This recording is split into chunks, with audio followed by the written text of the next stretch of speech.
I'm gonna make my favorite dip. Chop a little cilantro, or a lot. Just chop them up, and then chop up a clove.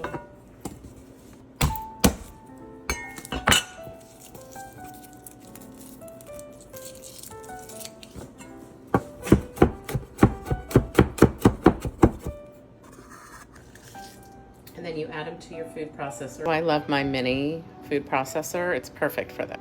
So I throw in the garlic, the cilantro with a little bit of good kosher salt. I like the Diamond Crystal.